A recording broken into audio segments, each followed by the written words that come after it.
From the outside, it's hard to imagine the sheer number of corpses held up inside the Korle Bu Teaching Hospital mortuary.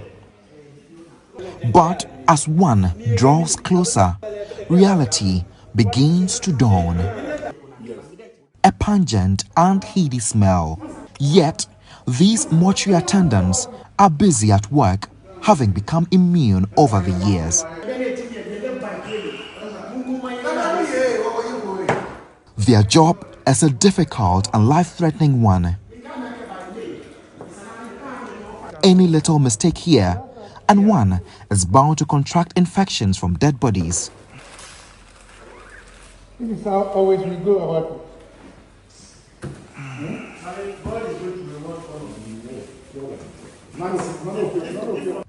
This has also been worsened by poor working conditions.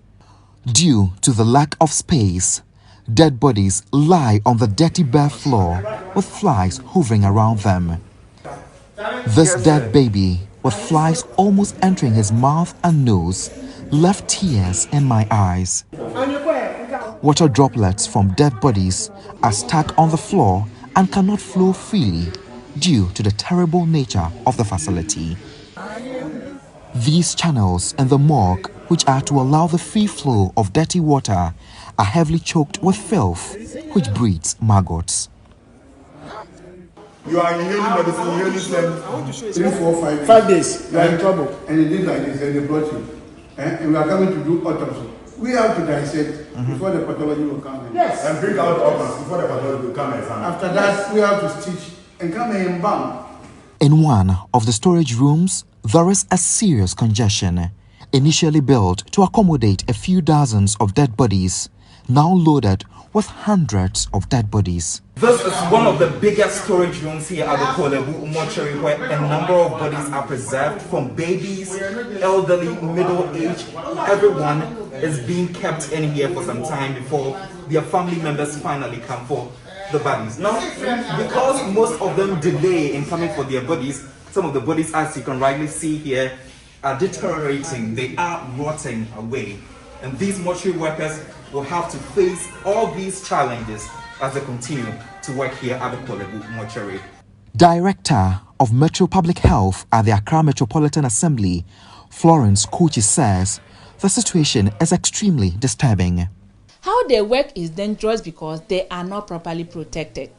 There are a lot of communicable diseases that one can transfer from a dead body to another. It will interest you to know that some of them, immediately they are done, they don't even use any proper detergent to wash their hands. They just leave like that, and when they get anything, they put their hand in and they start eating. And even there are some mortuaries, they don't even treat the wastewater that is produced from the mortuary system.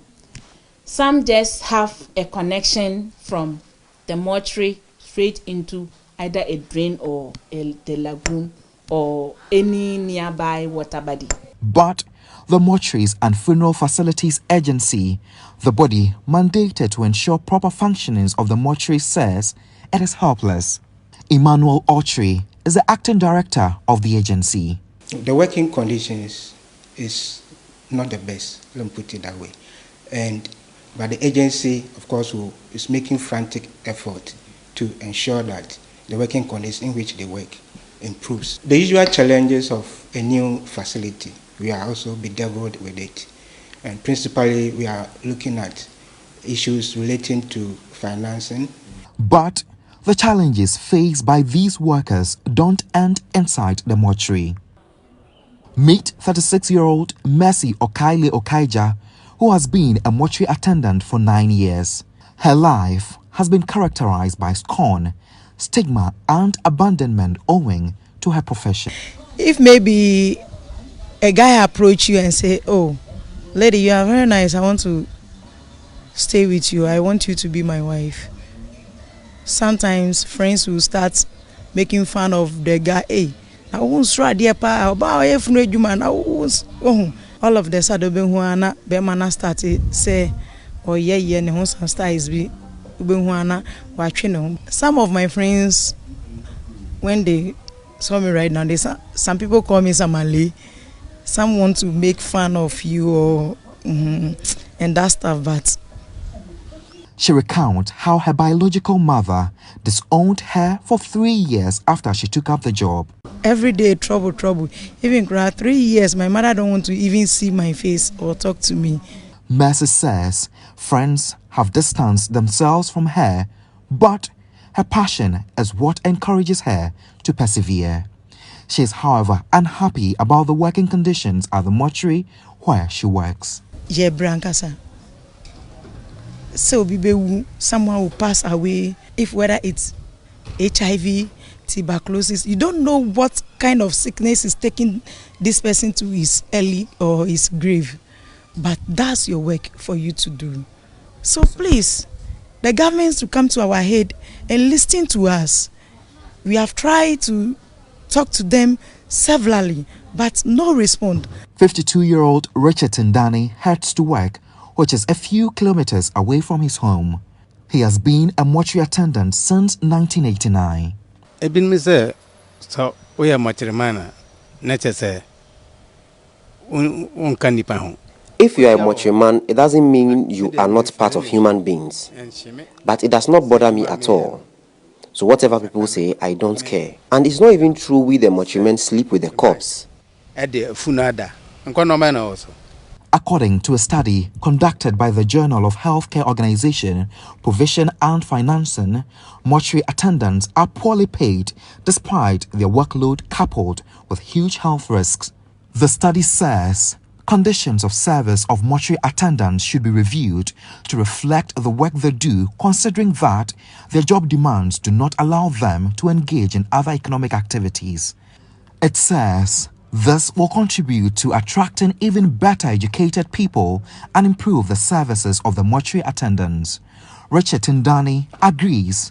He currently receives less than 1,000 Ghana cedis monthly as salary, a pay that is too small to cater for himself and his family. Imagine the work we do as mortuary men. Our salary is not even up to 1,000 Ghana cedis. It is not easy for us at all. We are really struggling. Our salary should be somewhere around 2,000 Ghana cedis or 3,000 Ghana cedis for senior ones like me. Back at the morgue, these mortuary attendants continue to soldier on despite the hurdles, hoping for a better tomorrow.